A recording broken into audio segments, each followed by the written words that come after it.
এবার অনেকে বলে না সব সময় টাকা টাকা টাকা টাকা দিয়ে সব কিছু হয় না। আমি আমার নিজস্ব মতামত তোমাদের সাথে শেয়ার করছি, প্রত্যেকের মতামতকে রেসপেক্ট দিয়ে।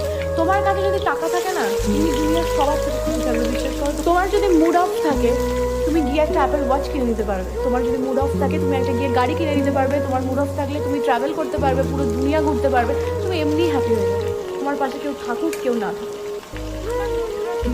আমি কেঁদেছি বন্ধ ঘরে কাঁদবো, সেটা বাইরে বেরোলে, আমি যখন দরজা খুলে বাইরে বেরোবো কাউকে সেটা দেখাবো না। লোককে যদি তুমি তোমার দুর্বল জায়গাটা দেখিয়ে দাও, লোকে সেখানেই বারবার অ্যাটাক করবে। এটাই লোকের ধর্ম, মানুষের ধর্ম এটা। আমি ছোটবেলা থেকে বহু মানুষকে দেখেছি, বহু মানুষকে পাল্টে যেতে দেখেছি, বহু মানুষকে ভালো হতে দেখেছি। বহু খারাপ বন্ধু ভালো বন্ধু হয়ে গেছে, আর ভালো বন্ধু খারাপ বন্ধু হয়ে গেছে। প্রচুর কিছু হতে দেখেছি আমি। আমার মনে হয় ম্যাচুরিটি কোনোদিন বয়সের সাথে সাথে হয় না, সিচুয়েশন তোমাকে ম্যাচিওর করে তোলে।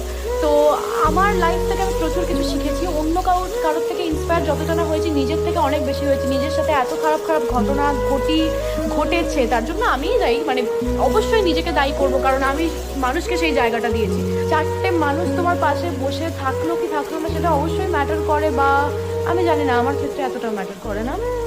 বাট অনেকে হয় না, মানুষ ছাড়া থাকতে পারো না, কারোর একটা সঙ্গ প্রয়োজন, বন্ধু বান্ধব সবার প্রয়োজন।